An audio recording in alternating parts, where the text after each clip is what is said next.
ये लो, कौन सा टॉपिक पढ़ेंगे बेटा? किसान आंदोलन। कौन सा आंदोलन? किसान आंदोलन। अब मैंने आपको ये कहा था कि किसान आंदोलन को अपन दो भागों में पढ़ेंगे। कितने भागों में? दो। दो कौन कौन से आपको पता चला? एक जनजातीय किसान आंदोलन, एक सामान्य किसान आंदोलन। ठीक है, दो भागों में अपन किसान आंदोलन को डिवाइड करके पढ़ेंगे। पहले अपन शुरू कर रहे हैं सामान्य किसान आंदोलन। ठीक है, लेकिन उससे पहले तीन शब्दावली समझनी है। जैसे एक होता है शासक। शब्दावली समझने के बाद ये अपन आगे बढ़े, थोड़ा इसको और ज्यादा कर देते हैं। ये लो, देखिए, अंग्रेजों का नाम तो सुना ही होगा आपने। ये अंग्रेज, अंग्रेजों के अधीन कौन होते थे बेटे? शासक होता था। क्या होता था? शासक। और शासक के नीचे कौन होता था? जागीरदार होता था। कौन होता था? जागीरदार। जागीरदार को ही हम क्या कहते हैं बेटे? सामंत कहते हैं। क्या कहते हैं? सामंत कहते हैं। क्लियर? जागीरदार को ही क्या कहते हैं हम? सामंत कहते हैं। बात क्लियर होगी? अब क्या होता था कि जो अंग्रेज थे, शासक से अंग्रेज जो टैक्स वसूलते थे उसको कहते थे खिराज। क्या कहते थे? खिराज। बात समझ में आई आपको? खिराज किसे कहते हैं? खिराज किसे कहते हैं बताओ? कि अंग्रेजों के द्वारा राजाओं से लिया जाने वाला टैक्स, और ये वो रियासतें देती थी जो किसको देती थी? मराठों को। बात समझे आपको? ये कौन सी रियासत देती थी?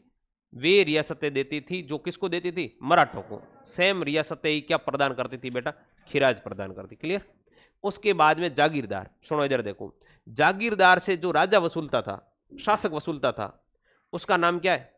जागीरदार के द्वारा राजा जो वसूलता था उसका नाम है छटुंद। क्या नाम है? छटुंद। याद रह जाएगा आपको? छटुंद क्या होता था बताओ? छटुंद भी एक टैक्स है जो कौन वसूलता था? शासक। किससे लेता था? ये दो शब्दावली याद रह जाएगी आपको? याद रहेगी? बताओ क्या खिराज, क्या प्रश्न आ जाए क्या लिखोगे आप? अंग्रेजों के द्वारा राजाओं से वसूला जाने वाला टैक्स। क्लियर? क्या कहलाता था? खिराज कहलाता। क्या कहलाता था? खिराज। और जो राजा होता था वो जागीरदार से जो वसूलता था उसे क्या कहते थे हम? छटुंद कहते थे। क्या कहते थे? छटुंद। क्या कहेंगे हम? छटुंद कहेंगे। बात क्लियर हो गई यहां तक? कोई किंतु परंतु नहीं?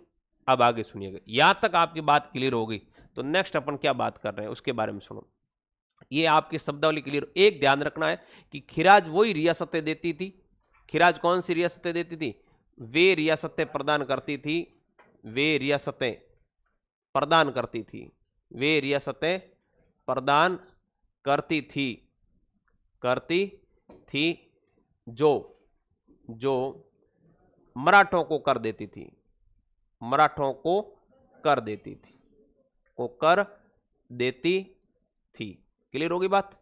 तो इतनी अपन शब्दावली पहले लिख लेते हैं, उसके बाद में आते हैं बिजुलिया किसान आंदोलन पर। ठीक है, तो लिखो, हेडिंग डालो। लिखिए खिराज। सबसे पहले हेडिंग डालो खिराज। हेडिंग डालो खिराज। खिराज डैश करके लिखो। हेडिंग डाली बेटा खिराज, डैश करके लिखिएगा।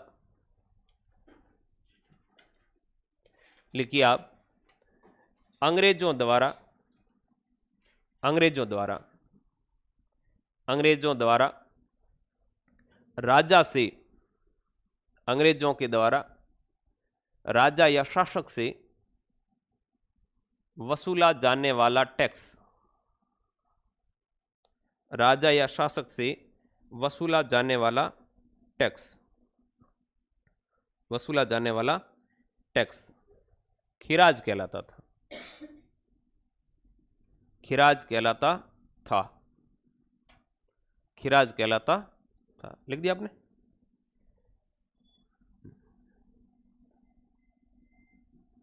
फिर लाइन चेंज करके लिखो। खिराज के बारे में लिख दिया बेटा। आगे नोट करके एक बिंदु लिख दो। लिखो वे रियासतें, वे रियासतें जो, वे रियासतें जो, वे रियासतें जो मराठों को, जो मराठों को कर देती थी। वे रियासतें जो मराठों को कर देती थी। वे रियासतें जो मराठों को कर देती थी। लिखा आपने? वो ही खिराज देती थी। वो ही खिराज देती थी।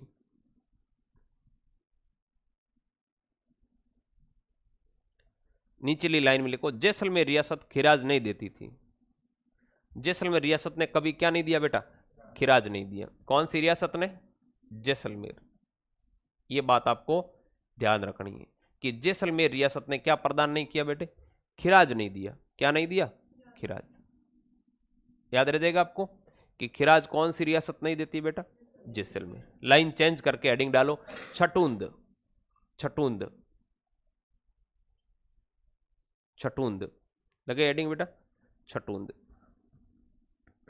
बोलू? लिखिए, डैश करके लिखो, शासक के द्वारा, शासक के द्वारा जागीरदार से, शासक के द्वारा जागीरदार से वसूला जाने वाला कर, शासक के द्वारा जागीरदार से वसूला जाने वाला कर छटुंद कहलाता है। छटुंद कहलाता था। क्या कहलाता था? छटुंद। क्लियर? अब आपको यहां तक बात क्लियर होगी। अब आपके दिमाग में एक प्रश्न आना चाहिए कि सर छटुंद तो कौन लेते थे? राजा लेते थे। किससे लेते थे? जागीरदार से। और अंग्रेज क्या लेते थे भाई? खिराज लेते थे। तो ऐसा क्या कारण हुआ कि किसान यहां बीच में कहां से आ गए भाई? किसानों का क्या लेना देना? तो हुआ ये कि अंग्रेजों की नकल करने लग गए कौन? शासक। अंग्रेज कैसे रहते थे?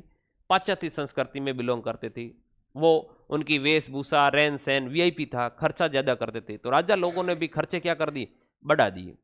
अब राजाओं के लड़के भी आलीशान रहने शुरू हो गए, ठाट बाट के साथ रहते थे। पैसे, अब पैसे आए कहां से भाई? खर्चा करेंगे तो पैसे कहां से आएंगे? पैसे जनता से तो वसूलना है। तो राजा लोग होते थे वो किसके ऊपर दबाव डालते थे? जागीरदार। और जागीरदार किसके ऊपर दबाव डालता था? कुल मिला के शोषण किसका होता था? जनता का या किसानों का होता था। समझ गया? टैक्स वसूला किससे जा रहा था? किसानों से वसूला जा रहा। तो किसान और जनता से टैक्स वसूला जा रहा था, क्योंकि ऐसा आराम की जिंदगी जीना कौन पसंद कर रहे थे? राजा लोग या शासक वर्ग के लोग। इस वजह से ये मार किसके ऊपर पड़ी? किसानों पर पड़ी। और किसानों को मजबूरन वो टैक्स देना पड़ता था, और जितनी इनकम होती नहीं थी उससे ज्यादा उनको क्या देना पड़ता था। इस वजह से धीरे धीरे क्या हुआ? किसानों ने रोष पैदा हो गया, आक्रोश आ गया, और उन्होंने क्या शुरू कर दिया? किसान आंदोलन। अब अपन बात करें कि खूब सारे किसान आंदोलन अपन पढ़ेंगे। उसमें से पहला किसान आंदोलन ले रहा हूं मैं नंबर 1 पर, उसका नाम है बिजोलिया किसान आंदोलन। कौन सा किसान आंदोलन है बेटा? बिजोलिया किसान आंदोलन। बिजोलिया किसान आंदोलन। अब देखिए, मेरी एक बात ध्यान से सुन लेना।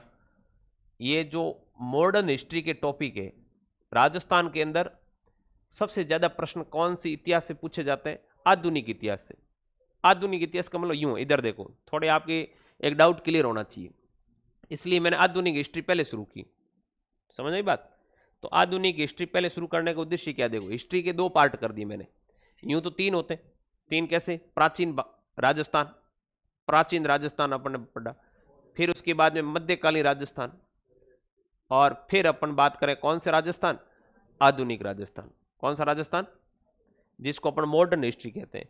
ये आधुनिक राजस्थान अपन ले रहे, इसमें किसान आंदोलन भी आ जाएगा, यानी 1857 के बाद की सारी घटनाएं। समझ गया? एकीकरण भी आ गया, ठीक है, प्रजामंडल भी आ गए, ठीक है, और कुरीतियां जो कौन कौन से शासक वर्गों ने अलग की, राजनीतिक संगठन आ जाएंगे, राष्ट्रीय चेतना आ जाएगी, ये टॉपिक, और समाचार पत्र आ जाएंगे। ये बड़े इंपॉर्टेंट टॉपिक है। सबसे ज्यादा प्रश्न किसमें से पूछे जाते हैं? मध्यकालीन राजस्थान के अंदर केवल और केवल राजवंश है, प्राचीन, और इसके अंदर राजवंश। इसके अंदर ध्यान रखना कि इतिहास के जानने के स्रोत है एक तो अपने सिलेबस में, एक तो इतिहास के जानने के क्या है? स्रोत, और एक सभ्यता है। एक क्या बेटे? और सभ्यताओं में भी 4 सभ्यताएं लिखी हुई है, तो 4 सभ्यता ही पढ़ेंगे अपन, जो सिलेबस में है वही पढ़ना। यदि उन्होंने इत्यादि लिखा है, ये देख लेंगे वापस सिलेबस को, ऐसा लिखा है तो अपन पूरी सभ्यताओं के बारे में पढ़ेंगे, नहीं तो अपन को 4 तो पढ़नी है ही, ठीक है। तो मध्यकालीन राजवंश से बहुत कम प्रश्न आते हैं, सबसे ज्यादा प्रश्न किससे आते हैं? और ये जो अपन किसान आंदोलन पढ़ रहे हैं, ये क्या? आधुनिक के अंदर आएगा। आधुनिक के अंदर आएंगे तो इसको विस्तार से भी पढ़ना बहुत जरूरी है। और कोई भी भर्ती एग्जाम देंगे तो आपके ये किसान आंदोलन, प्रजामंडल, जनजाति आंदोलन, ये हटने नहीं है। समझ गया? इसलिए इसको थोड़ा ढंग से करना है। हर एग्जाम के अंदर आपकी क्या ये काम आएंगे। तो बात अपन कर रहे कौन सा किसान आंदोलन बेटा? बिजूलिया किसान आंदोलन जो है, सबसे पहले तो ये कब से लेकर कब तक चलता है इसके बारे में जानना जरूरी। ये शुरू होगा 1897 से और चलेगा कब तक? 1900 कितने तक? 41 तक। 1941 तक। 1941 तक। बात समझे आपको? कितने साल हो गए बताओ? 44 वर्ष चलना चाहिए। कितने साल हो गए गिनो? 44 वर्ष हो गए। तो आपको बात समझ में आनी चाहिए कि बिजोलिया किसान आंदोलन है वो 1897 से लेकर 1941 तक चलता है। कितने साल तक चला ये केवल राजस्थान का ही नहीं, केवल भारत का ही नहीं, बल्कि दुनिया का सबसे लंबा चलने वाला किसान आंदोलन है, दुनिया का। समझ बात? राजस्थान के नहीं, 44 वर्ष तक किसानों ने आंदोलन किया, ये कोई अपने आप में सामान्य बात नहीं थी। तो ये इतना लंबा किसान आंदोलन है, इसको अपन डिवाइड करके पढ़ेंगे। लेकिन सबसे पहले तो बात करते हैं कि बिजूलिया क्या है। नाम बिजूलिया है, तो पहले इसका इंट्रोडक्शन हो जाए कि बिजूलिया क्या है। ये जैसे अपन बात करें, ये राजस्थान है बेटा, इसमें राजस्थान में इधर आपको पता है कि मेवाड़ रियासत है। कौन सी रियासत है? मेवाड़। मेवाड़ का नाम सुना होगा आपने। मेवाड़ के अंदर वंश कौन सा राज कर रहा है? गोइल वंश। पूरा ध्यान बोर्ड पर देना, एक एक बिंदु मैं आपको क्लियर करवा दूंगा। किसान आंदोलन का कोई प्रश्न खोटा किसी एग्जाम में नहीं होगा, किसी एग्जाम में मैं कह रहा हूं, ठीक है। तो इधर देखिए, मेवाड़ के अंदर ध्यान रखना आपको कि वंश कौन सा बेटा? गोइल। कौन सा वंश है? गोइल वंश है। और गोइल वंश की दो शाखाएं आगे जाकर बनती। कितनी शाखाएं? दो। एक का नाम है रावल शाखा, एक का नाम क्या है? रावल। एक शाखा है जिसको हम राणा शाखा कहते हैं। क्या कहते हैं? राणा। राणा शाखा का ही नाम है बेटा सिसोदिया। क्या नाम है? लेकिन अपन जब बात कर रहे हैं आधुनिक राजस्थान की, तो उस समय कौन सी शाखा काम कर रही है? राणा शाखा या सिसोदिया शाखा। क्योंकि रावल शाखा समाप्त हो जाएगी रावल रतन सिंह के साथ। किसके साथ? अब आपको याद होगा कि राणा शाखा में एक राजा होता है राणा सांगा। नाम सुना आपने? राणा सांगा, महाराणा सांगा या महाराणा संग्राम सिंह। महाराणा संग्राम सिंह, जिसको सैनिकों का भगना अवशेष कहा जाता है। कहते हैं कि राणा सांगा की एक आंख नहीं थी, एक हाथ नहीं था और एक पांव नहीं था, कुल मिला के 80 घाव थे शरीर पर। कितने घाव? इसलिए इसे सैनिकों का भगना अवशेष, मतलब एक सैनिकों का अवशेष रहा था। और इतना सूरवीर व्यक्ति था, हिंदू पथ के नाम से जिसको जाना जाता है, वो था राणा सांगम। तो राणा सांगा के समय देखो, यहां एक नजदीक उदयपुर के जस्ट इधर पड़ता भीलवाड़ा। कौन सी जगह है? भीलवाड़ा। नाम सुना आपने भीलवाड़ा का? भीलवाड़ा जो रियासत है, इस भीलवाड़ा के अंदर एक क्षेत्र है जिसका नाम है ऊपरमाल। क्या नाम है? ऊपरमाल। ऊपरमाल किस दो इलाकों के बीच के क्षेत्र को कहा जाता है? ये पठारी बाग है। तो इसके याद रखने का ट्रिक भी आपको बता रहा हूं, BBU। BBU। तो ये बी का मतलब है भैंसरोडगढ़, एक बी का मतलब है बिजोलिया, एक यू का मतलब हो गया ऊपरमाल। भैंसरोडगढ़ से लेकर बिजोलिया तक का भाग क्या कहलाता है बेटे? ऊपरमाल कहलाता है। कहां से लेकर कहां तक? भैंसरोडगढ़, इधर पड़ता है भैंसरोडगढ़। ये भैंसरोडगढ़ से लेकर जो बिजोलिया तक का इलाका है, इस इलाके को हम किस नाम से जानते हैं? ऊपरमाल। ये पठारी बाग है। पठारी समझ गया? पहाड़ी बाग नहीं है, पठारी बाग है, ध्यान रखना।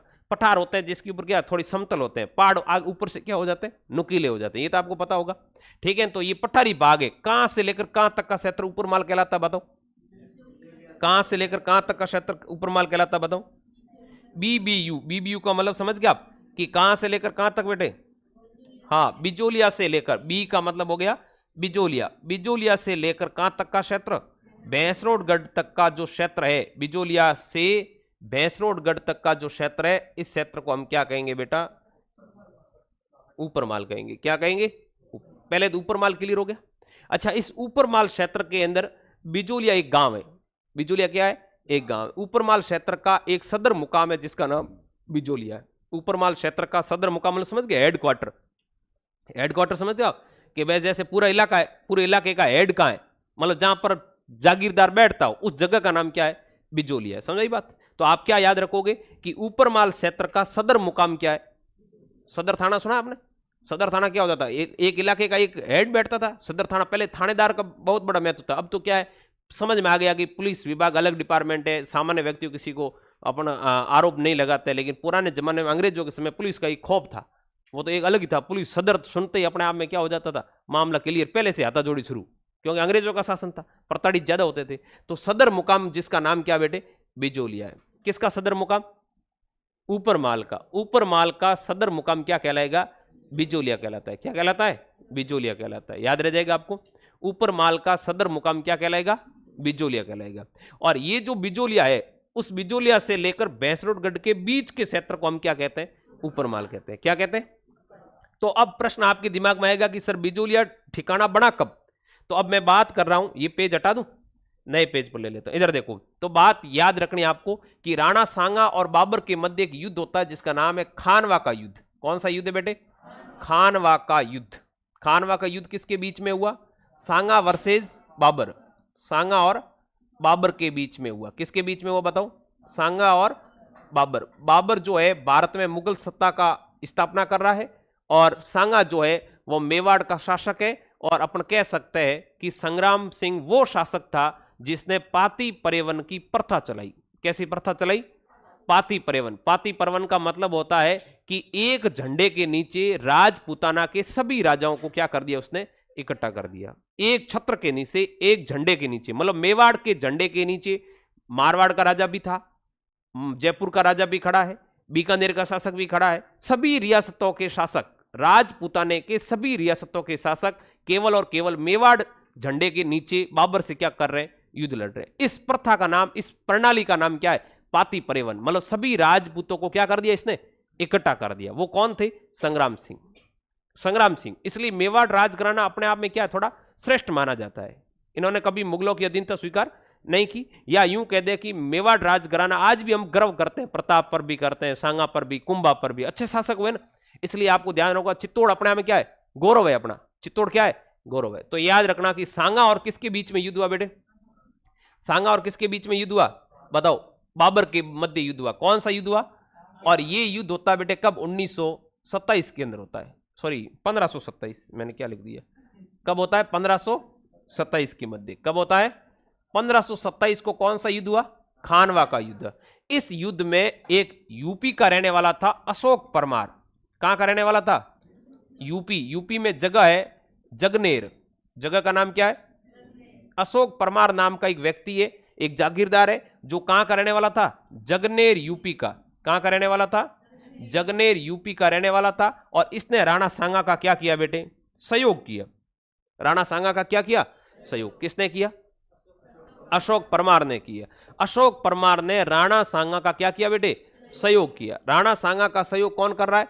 अशोक परमार कर रहा है। कौन कर रहा है? अशोक परमार। और राणा सांगा का सहयोग कर रहा है, इसलिए राणा सांगा ने इसके सहयोग के बदले बिजोलिया ठिकाने का क्या बना दिया? जागीरदार बना दिया, या यूं कह सकते हैं उपहार के रूप में दे दिया। कोई अपना सहयोग करता है, अपन क्या देते हैं उसको? उपहार या भेंट देते हैं ना। तो राणा सांगा ने ये अशोक परमार को जागीर प्रदान कर दी। तो अब आपको समझ में आई बात कि बिजोलिया का संस्थापक कौन हुआ? अशोक परमार। ये बिजोलिया का क्या हो गया? संस्थापक। इसको जागीर किसने दी? राणा सांगा ने दी। किस वजह से दी? खानवा के युद्ध में क्या किया? सहयोग किया। अच्छा, अशोक परमार कहां का रहने वाला है? यूपी के जगनेर का रहने वाला है। कौन से युद्ध में राणा सांगा का सहयोग किया? खानवा के युद्ध में राणा सांगा का क्या किया? सहयोग। इसलिए इसको क्या मिल गई थी? ये जागीर मिल गई थी। और अब यहां तक की अपन बात लिख लेते, ये तो हो गई बिजोलिया ठिकाने का परिचय। अब कौन कौन जागीरदार बनते और कहां से आगे की कहानी शुरू थी? तो एक बात मैं आपको और बता देता हूं कि अशोक परमार से लेकर गोविंद सिंह तक यहां जागीरदार बनते हैं। कौन कहां तक? गोविंद सिंह जब तक यहां जागीरदार बनेंगे तब तक किसानों में यहां पर किसी भी प्रकार का कोई रोष नहीं था। अशोक परमार के साथ इस ठिकाने की स्थापना होगी। और आपको एक बात याद रखना है, मेवाड़ में जो ठिकाने होते हैं, टोटल मेवाड़ में कहते हैं कि 16 ठिकाने थे। कितने? 16 ठिकाने थे। कितने ठिकाने थे बताओ?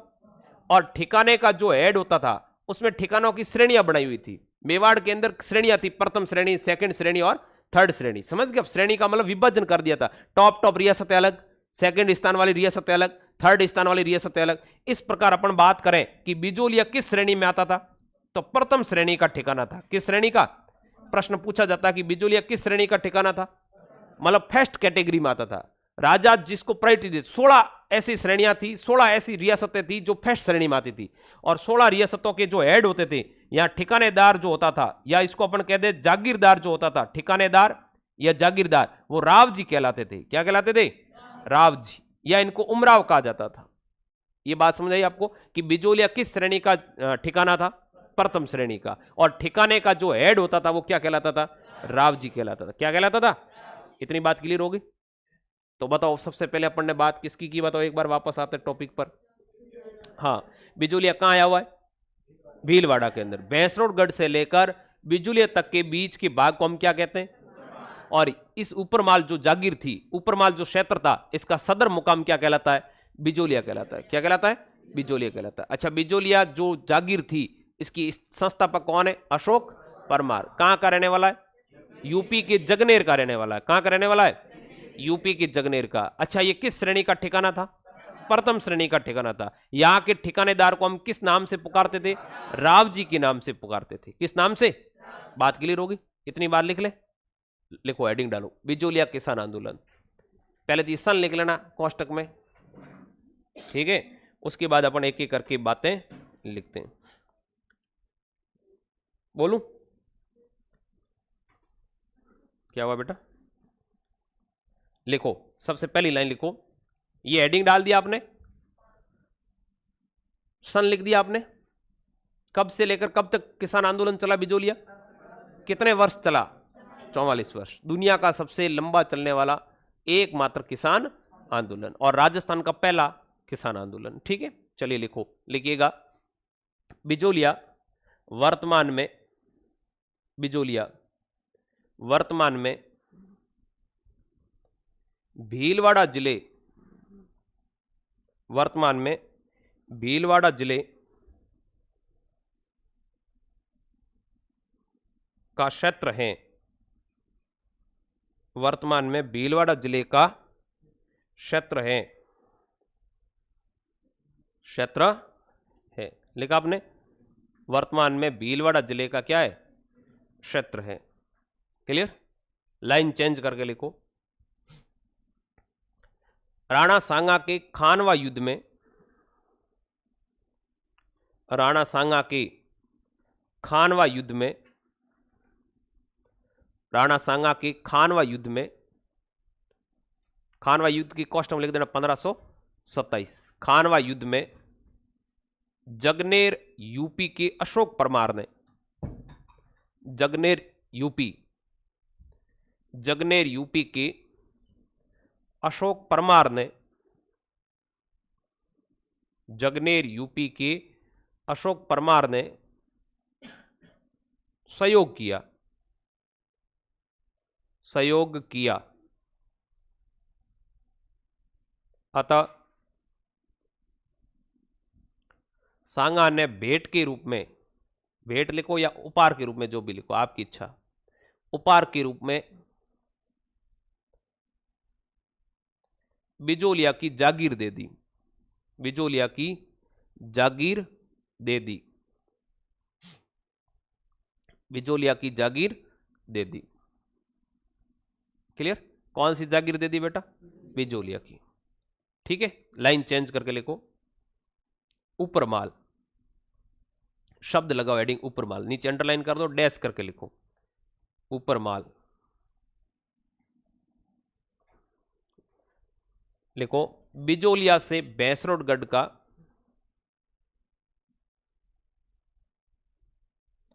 बिजोलिया से भैंसरोडगढ़ का क्षेत्र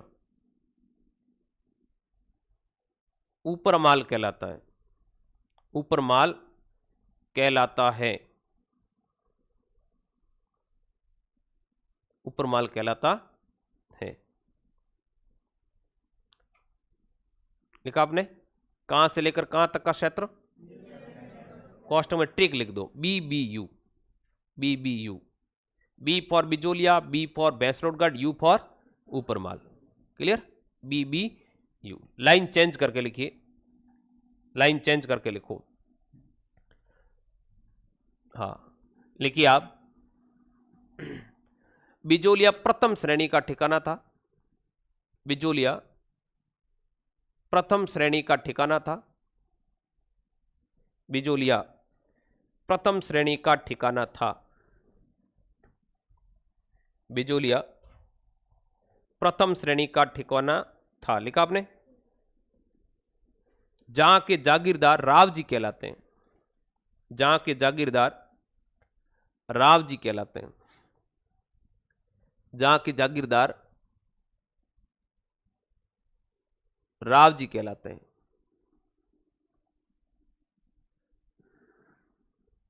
जहां के जागीरदार राव जी कहलाते हैं। फिर लाइन चेंज करके लिखो, अशोक परमार से लेकर गोविंद सिंह तक, अशोक परमार से लेकर गोविंद सिंह तक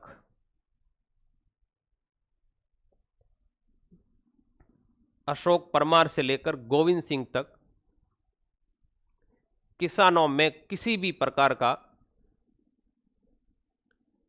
कोई रोष नहीं था। रोष का मतलब समझ गए, गुस्सा, ये रोष ऐसे लिखना, कोई रोष नहीं था, कोई रोष नहीं था।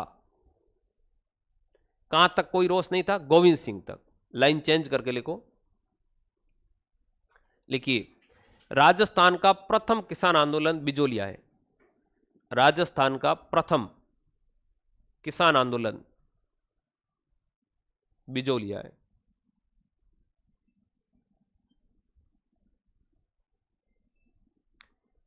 प्रथम किसान आंदोलन बिजोलिया है। क्लियर? अब बात करते हैं अपन एक एक करके बिंदु पर। वापस आओ, कॉपी में लिखना बंद करो। देखिए, अपन बिजोलिया किसान आंदोलन के 3 चरणों में पढ़ेंगे। कितने चरणों में पढ़ेंगे इसको? 3 चरण। कितने चरण कर रहे हैं? 3 चरण। कौन कौन से इधर देखो, समझ में आ रहा है ना? ठीक है, एक पढ़ेंगे प्रथम चरण, फिर पढ़ेंगे दूसरा चरण। क्या पढ़ेंगे? दूसरा चरण। फिर तीसरा चरण। अपन ने इसको स्टेप बाय स्टेप बांट दिया। दूसरा चरण, फिर कौन सा हो गया बेटे? तीसरा चरण। कौन सा चरण? तीसरा चरण। ठीक है, कौन सा चरण है? तीसरा चरण। यहां तक कोई दिक्कत नहीं। प्रथम चरण कहां से लेकर कहां तक चलता है? तो ये 1897 से शुरू होगा और आपके चलेगा 1915 तक। कहां तक चलेगा? 1915 तक। ये चलेगा 1915 से 1923 तक। और तीसरा चरण चलेगा 1923 से लेकर 1941 तक। थोड़ा इसको अपन डिवाइड करके पार्ट वाइज पढ़ेंगे, ठीक है, ताकि पढ़ने में क्या है, लंबा है ना।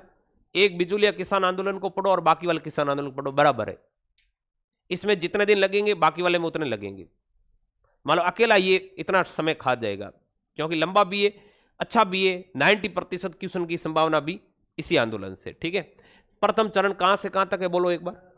97 से लेकर, ठीक है। दूसरा चरण कहां से कहां तक है? 15 से लेकर, जिस समय विजय सिंह पथिक की एंट्री हो जाएगी, समझ गया। 15 की तब हम 16 भी लिखा हुआ मिल सकता है, क्योंकि 16 से एंट्री शुरू हो जाती है किसकी बेटा? हाँ। और तीसरा चरण कहां से कहां तक है? 23 से लेकर 41 तक। टोटल हो गए 3 चरणों में कंप्लीट। अब मैं बात करता हूं सबसे पहले कि प्रथम चरण में क्या हुआ। मैंने आपको बताया, एक एक करके ले रहा हूं, ठीक है। पहला चरण है, प्रथम चरण में सबसे पहले आपको ध्यान रखना है कि 1894 के अंदर, 1894 के अंदर नहीं चल रही है कोई दिक्कत, 1894 के अंदर यहां का जागीरदार बनता है कृष्ण सिंह। कौन बनता है? कृष्ण सिंह। नाम क्या है? कृष्ण सिंह। कृष्ण सिंह ने क्या किया कि यहां पर किसानों पर लाग बाग लगा दी। 1894 में यहां का जागीरदार कौन बना? और इसने कितने प्रकार के कर लगा दिए? 84 प्रकार की लाग बाग कहां ली जाती थी बेटे? बिजोलिया में ली जाती थी। कृष्ण सिंह बनते ही कितने प्रकार के टैक्स लगा दिए इसने? 84 प्रकार के टैक्स लगा दिए। अब 84 प्रकार के टैक्स के विरोध में पहली बार किसान एकत्रित होते हैं 1897 के अंदर। देखो टैक्स कब लगा? 94 के अंदर, ठीक है। कितने प्रकार की लाग बाग लगाई? 1897 के अंदर गांव है गिरधारीपुरा, गिरधारीपुरा गांव है, इसके अंदर किसान इकट्ठे होते हैं। किसान क्या होते हैं? तो याद रखना आपको, 1897 के अंदर गंगाराम धाकड़ के मोसर पर, गंगाराम धाकड़ जो थे, धाकड़ जाति के या जाट किसान थे, धाकड़ जाति के जाट किसान जो थे, उनका गांव कौन सा है? गिरधारीपुरा। और किसान का नाम क्या है बेटे? गंगाराम धाकड़। क्या नाम है? गंगाराम धाकड़। गंगाराम धाकड़ के पिताजी के मोसर पर सभी लोग इकट्ठे हुए थे। मोसर समझते हो आप? मृत्यु भोज है। किसका आयोजन किया जा रहा है? मृत्यु भोज का आयोजन किया जा रहा है। मोसर पर सभी किसान क्या हुए? इकट्ठे हुए। मौसर पर सभी किसान क्या हुए बेटे? इकट्ठे हुए। कौन सा गांव है? किसके पिताजी के वहां कार्यक्रम चल रहा था? गंगाराम धाकड़ के पिताजी के मृत्यु भोज पर सारे किसान क्या हुए? इकट्ठे हुए। कौन से किसान? ऊपरमाल के किसान। क्षेत्र का नाम ही क्या है? ऊपरमाल। ऊपरमाल के किसान इकट्ठे हुए और किसान इकट्ठे होकर और एक फैसला लिया कि अपन कृष्ण सिंह की शिकायत कर देते हैं। किसको करें? जागीरदार की शिकायत है वो राजा को करेंगे, सीधी सी बात है। और कृष्ण सिंह की शिकायत महाराणा फतेह सिंह, उस समय मेवाड़ के राजा कौन थे?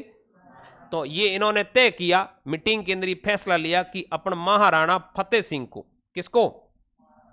महाराणा, उस समय मेवाड़ के शासक कौन थे बताओ? महाराणा फतेह सिंह को कृष्ण सिंह की क्या करेंगे? शिकायत करेंगे। और शिकायत करने के लिए दो व्यक्तियों को भेजा, एक ठाकरी पटेल और एक नानजी पटेल। दो व्यक्तियों को किसके पास भेजा?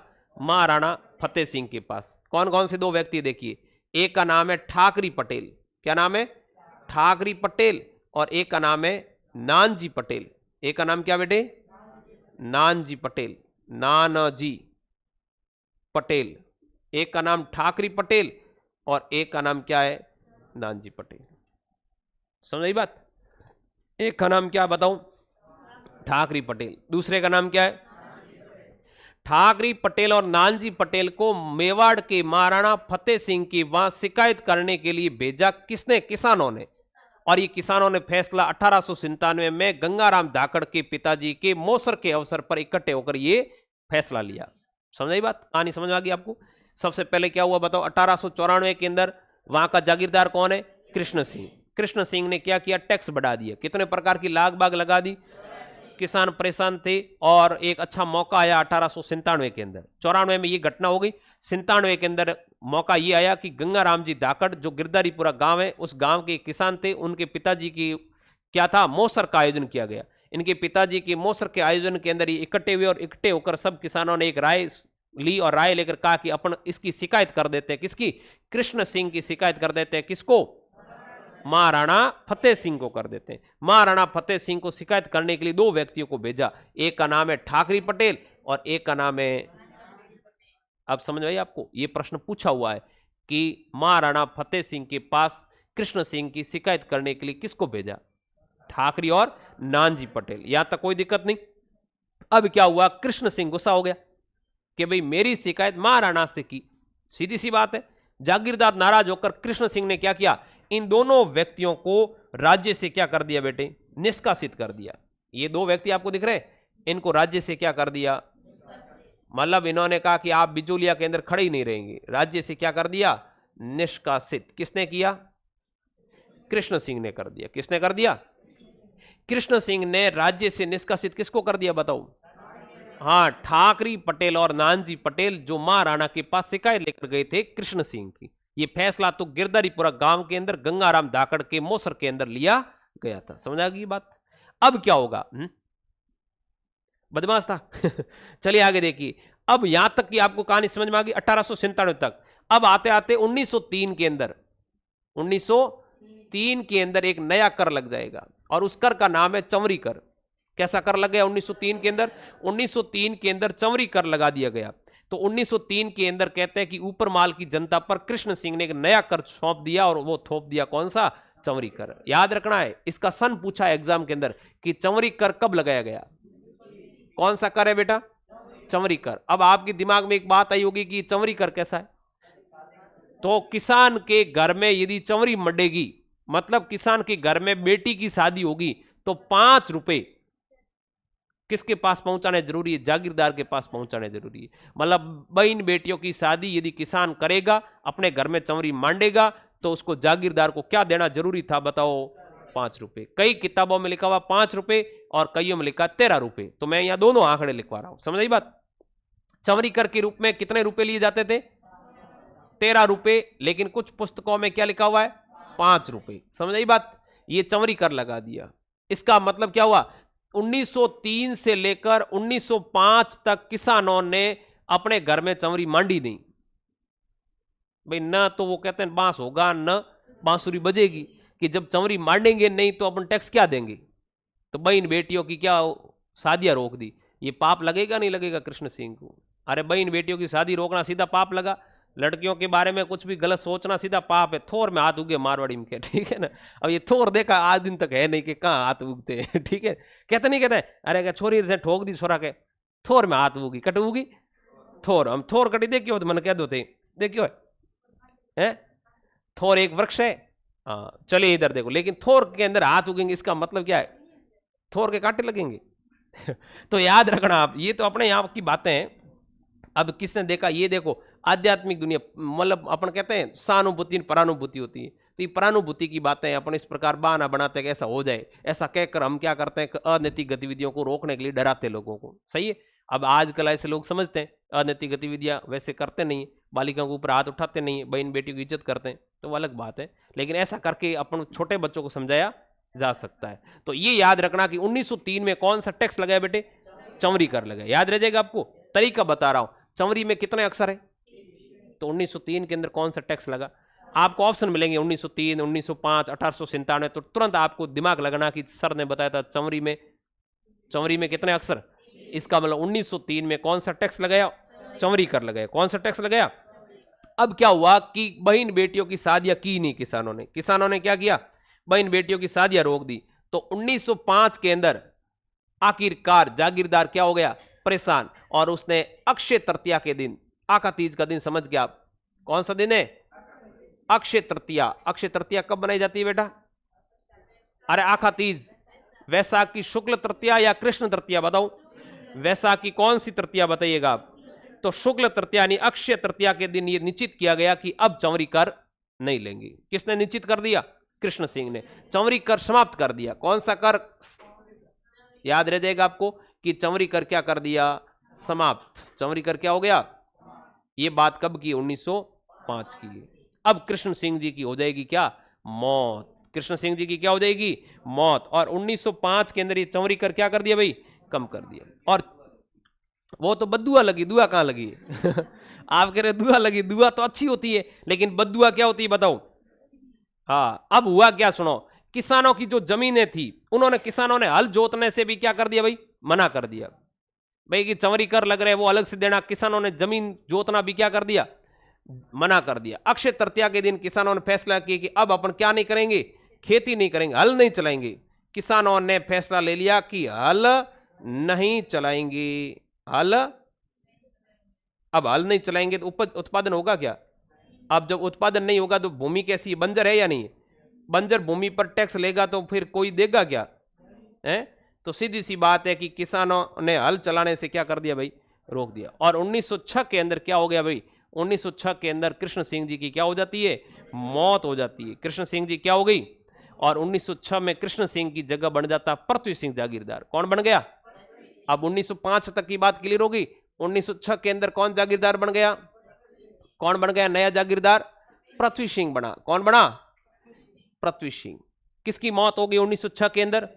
कृष्ण सिंह की क्या हो गई? मृत्यु हो गई। और 1906 के अंदर नया जागीरदार बना जिसका नाम क्या है? जैसे ही पृथ्वी सिंह जागीरदार बना, इसने एक नया कर लगा दिया और उस कर का नाम है तलवार बंदई कर। कौन सा कर है भाई? तलवार बंदई कर। तलवार बंदई का मतलब क्या? नया जागीरदार जब बनेगा तो उसके तलवार बांधने का टैक्स लिया जाएगा। तलवार समझते आप कि नया जागीरदार की जो रस्म होती है उस समय उसको तलवार भेंट करते हैं, तो तलवार यहां कमर के अंदर बांधते हैं, तो तलवार बांधने का एक और टैक्स लगा दिया जिसका नाम है तलवार बंदई कर। किसने लगाया? कृष्ण सिंह ने तो चंवरी कर लगाया और पृथ्वी सिंह ने क्या लगाया? यह बात ध्यान रखनी है कि पूछा जाता है कि कौन सा कर लगा दिया बताओ? कौन सा कर लगाया बताओ? तलवार बंदई कर लगा दिया। किसने लगाया? पृथ्वी सिंह ने लगाया। और जैसे ही तलवार बंदई कर लगाया, अब किसानों ने क्या किया? व्यापक आंदोलन शुरू कर दिया। और यहां पर किसानों ने जब आंदोलन शुरू किया तो व्यापक आंदोलन का नेतृत्व कौन करते? ये नाम याद रखने आपको। तो सबसे पहले नेतृत्व करने के अंदर 3 व्यक्तियों के नाम आते हैं। उसमें सबसे पहला नाम है साधु सीताराम दास का। क्या नाम है? साधु सीताराम दास। कहते हैं कि साधु सीताराम दास पुस्तकालय की नौकरी करता था। किसकी नौकरी करता था? पुस्तकालय की। और इसने पुस्तकालय की नौकरी क्या कर दी? छोड़ दी। पूछा जाता है कि बिजुलिया किसान आंदोलन का नेतृत्व करने के लिए किस व्यक्ति ने पुस्तकालय की नौकरी छोड़ी? साधु सीताराम दास। और इनके सहयोगी थे ब्रह्मदेव। कौन थे बेटे? ब्रह्मदेव। कौन है?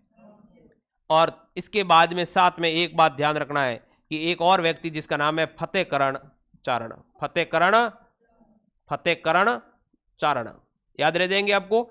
शुरुआत यानी प्रथम चरण में किसानों के आंदोलन का नेतृत्व करने वाले 3 व्यक्ति है, उसमें नाम याद रखना, साधु सीताराम दास, ब्रह्मदेव और फतेहकरण।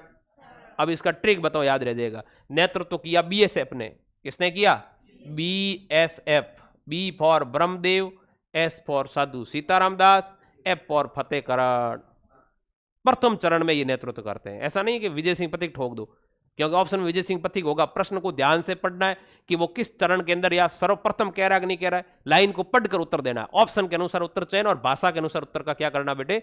चयन करना है। तो याद रखना, व्यापक आंदोलन किसानों ने शुरू किया। साधु सीताराम दास, ब्रह्मदेव और फतेहकरण चारण के नेतृत्व में क्या शुरू हो गया? आंदोलन शुरू हो गया। और साधु सीताराम दास ने तो पुस्तकालय की नौकरी भी छोड़ दी। और कहते हैं कि जैसे इन्होंने आंदोलन किया तो ब्रह्मदेव और जो ये फतेहकरण चारण है, इनके ऊपर तो इनको क्या करते हैं? गिरफ्तार कर लेते हैं। साधु सीताराम दास को तो राज्य से क्या कर दिया? निष्कासित कर दिया। इस प्रकार की घटना आगे बढ़ती। अब इतनी लिख ले, फिर लंबी हो जाएगी ज्यादा घटना। शुरू करो। कहां से शुरू किया? पहले तो ये चरण बढ़ाओ, 3 चार्ट बढ़ाओ चरण।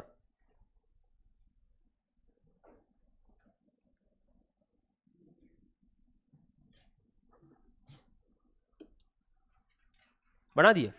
अब पहला चरण हेडिंग डालो। अरे बनाओ बनाओ बनाओ, मैं रुक जाता हूं और क्या, या बोलूं? फटाफट लिख दिया। अरे कई उतावल है क्या? जल्दी है कई, एडवांस ठक समझाते तभी लिख लेते हैं कई। तो कहानी बैठनी चाहिए, क्योंकि इसमें फैक्ट ही फैक्ट है।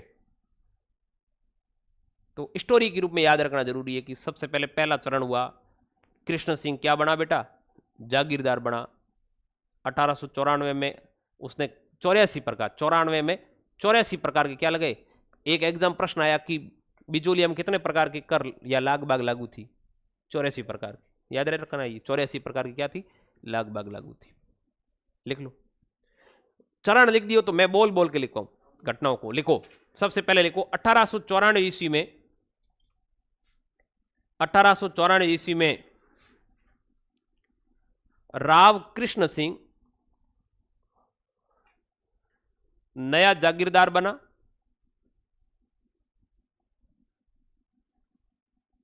राव कृष्ण सिंह नया जागीरदार बना तथा किसानों पर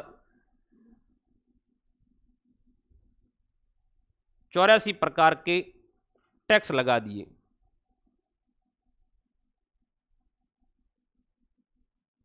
84 प्रकार के टैक्स लगा दिए। टैक्स के कॉस्ट में लिख दो लाग बाग, क्योंकि प्रश्न में पूछा था कि कितने प्रकार की लाग बाग लागू थी। लाग और बाग छोटे मोटे सारे 84 प्रकार के थे।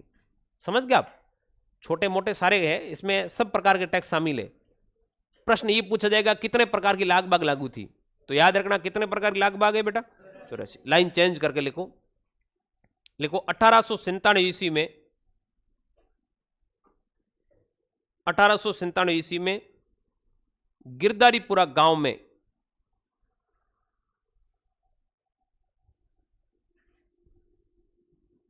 गिरधारीपुरा गांव में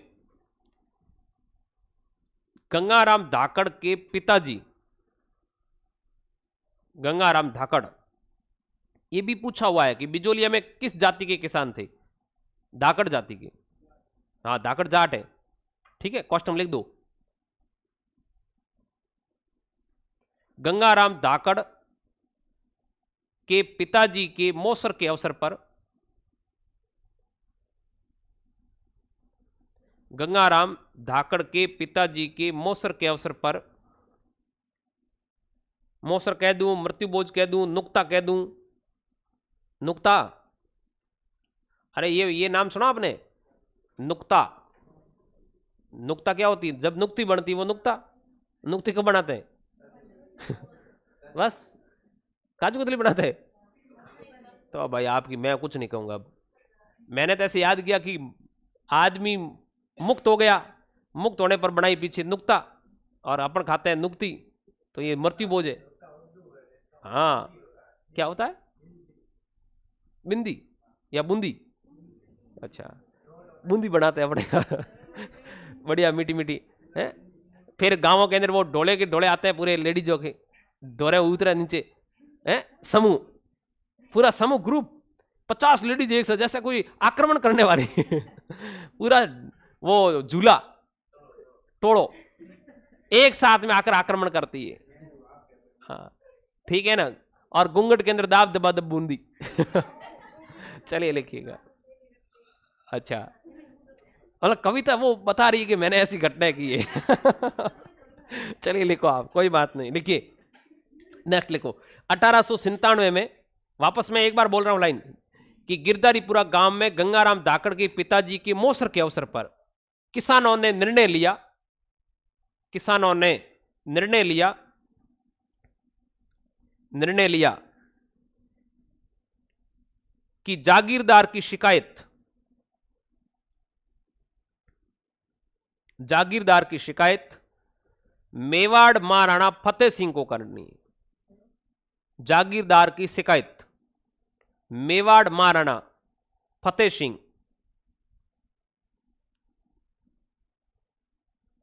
से करनी है।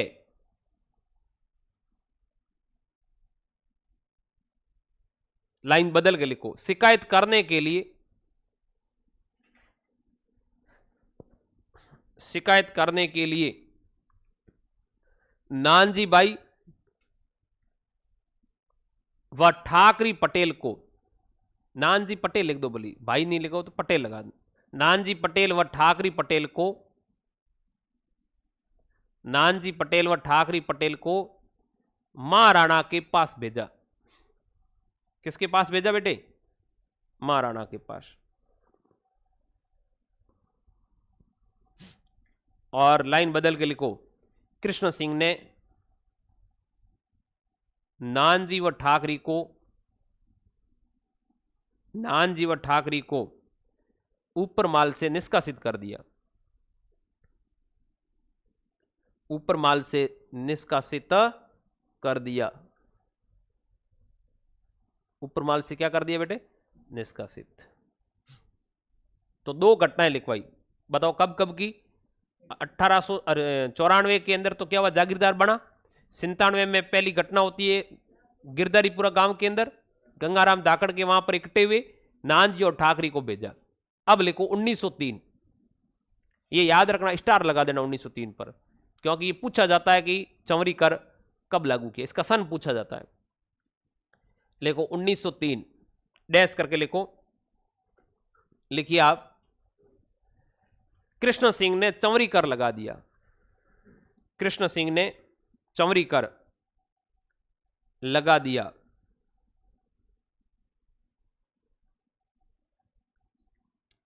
कृष्ण सिंह ने चंवरी कर लगा दिया। लाइन बदल के लिखो, लिखो चंवरी कर के रूप में, चंवरी कर के रूप में, चंवरी कर के रूप में 13 रुपए, 13 रुपए। कॉस्ट में लिखो 5 रुपए। आगे लिख दो आरबीएससी के अनुसार, याद रहेगा, राजस्थान माध्यमिक शिक्षा बोर्ड की किताब है, उसमें 5 रुपए लिखे हुए हैं। कितने रुपए? 5। समझ बात? तो 13 रुपए ऑब्लिक कॉस्ट के अंदर क्या लिखा है मैंने? 5 रुपए। हाँ, एक बार वापस बोलना, लाइन शुरू से मैंने क्या बोली? चंवरी कर के रूप में 13 रुपए या 5 रुपए। हाँ, कॉस्ट बंद कर दो। किसानों से लिए जाते थे, किसानों से लिए जाते थे। अब आपसे पूछ ले कि चंवरी कर क्या था, तो एक हेडिंग डालो छोटा सा, चंवरी कर, छोटी सी हेडिंग डालो, चंवरी कर। ब्लैक पेन से या आपके पास रेड पेन है उससे हेडिंग डाल दो। डैश करके लिखो, किसान की पुत्री की शादी होने पर, किसान की पुत्री की शादी होने पर वसूला जाने वाला कर।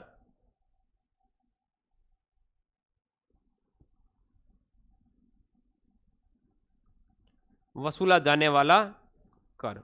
क्लियर? 1903 की घटना कंप्लीट। अब लिखो 1905, लिखो आप 1905। 1905 में अक्षय तृतीया के दिन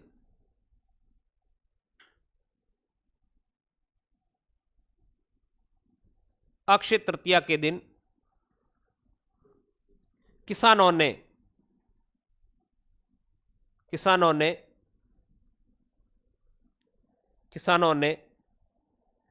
खेतों में हल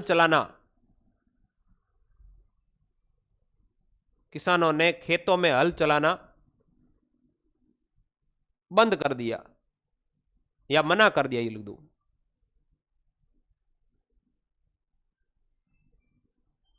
मना कर दिया जब तक कि चमड़ी कर नहीं हटाया जाता।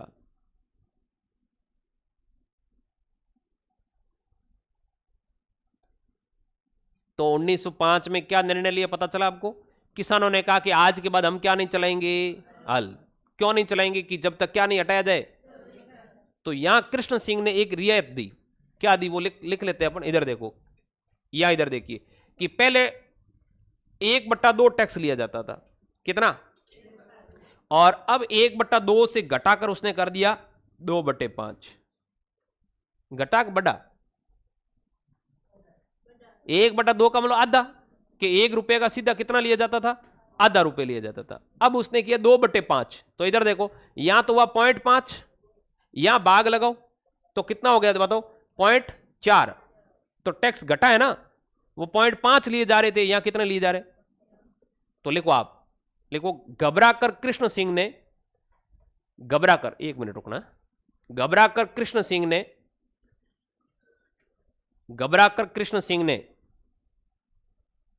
1/2 से कर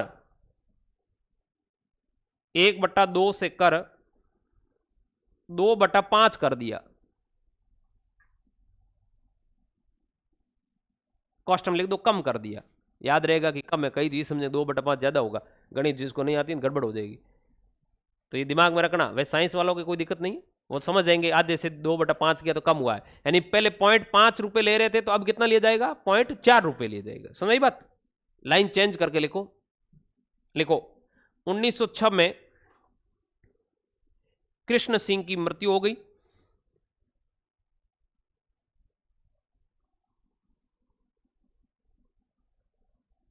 कृष्ण सिंह की मृत्यु हो गई और नए जागीरदार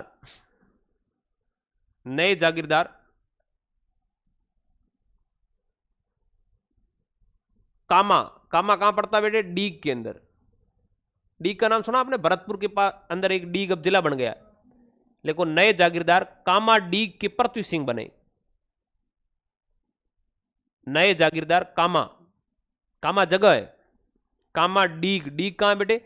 भरतपुर के अंदर है, अब नया जिला बन गया। ठीक है, तो कामा डीग के पृथ्वी सिंह बने। कौन बने? कब बने? 6 के अंदर बने। लाइन चेंज करके लिखो, इन्होंने नया कर तलवार बधाई लागू कर दिया। इन्होंने नया कर तलवार बधाई लागू कर दिया, लागू कर दिया। क्लियर? कौन सा कर लागू किया? देखो 2 कर है, दोनों के अलग अलग जागीरदार है। याद रखना, ऐसा नहीं हो जाए कि दोनों को मिक्स कर दो। चंवरी कर लागू करने वाला कृष्ण सिंह है और तलवार बधाई कर लागू करने वाला, समझ आई बात?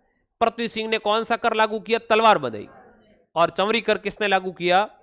क्लियर होगी बात? ठीक है, नया कर लागू किया तलवार बधाई। अब आपसे पूछे कि तलवार बधाई क्या है, तो नया उत्तराधिकारी बनने पर ताजपोशी के रूप में लिया जाने वाला कर। लिख लो, एक हेडिंग डालो, तलवार बधाई।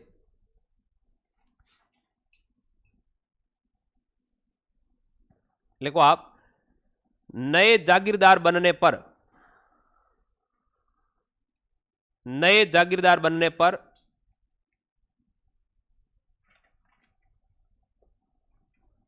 नए जागीरदार बनने पर ताजपोशी के रूप में, किसके रूप में? ताजपोशी, मतलब वो रस्म अदा करते हैं ना उस समय, ताजपोशी के रूप में वसूला जाने वाला कर, ताजपोशी के रूप में वसूला जाने वाला कर।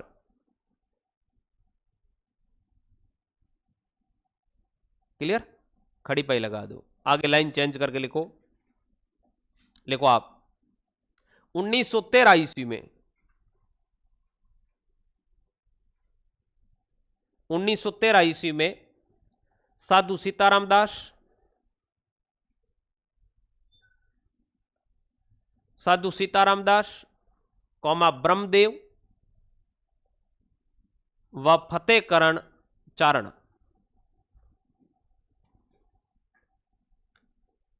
फतेहकरण चारण के नेतृत्व में किसानों ने आंदोलन शुरू किया, आंदोलन शुरू किया, आंदोलन शुरू किया। देखा आपने? अब देखिए आंदोलन शुरू किया तो क्या हुआ, साधु सीताराम दास को तो किसकी नौकरी से निकाल देंगे? बताओ कौन सी नौकरी कर रहे थे ये? तो लिखो साधु सीताराम दास को पुस्तकालय की नौकरी से तथा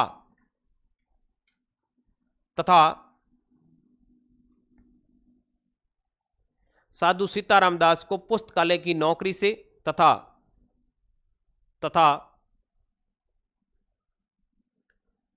लिखा आपने ब्रह्मदेव व फतेहकरण को, ब्रह्मदेव व फतेहकरण को राज्य से निष्कासित कर दिया, राज्य से निष्कासित कर दिया। क्लियर होगी बात? ट्रिक लिख लो, बीएसएफ, वो तीनों नाम याद रखना, ट्रिक बता दिया। बीएसएफ भूलना मत, प्रश्न पूछा जाए बिजोलिया किसान आंदोलन का नेतृत्व कौन करते हैं? बीएसएफ, सबसे पहले यही करते हैं।